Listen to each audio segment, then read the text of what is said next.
Hello అండి. నేనిక్కడ దోసలేస్తున్నాను. దోసల్లో చట్నీ చేయొచ్చు కదా!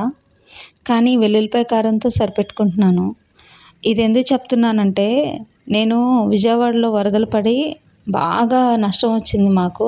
సరే అది పక్కన పెట్టేసి, నేనైతే మా ఊరెళ్ళాను. వరదలు పడి తగ్గిపోయింది. వాటర్ అంతా పోయిన తర్వాత మా ఊరెళ్ళాను. ఎళ్ళినప్పుడు పరామర్శించడానికి ఇద్దరు ముగ్గురొచ్చారు.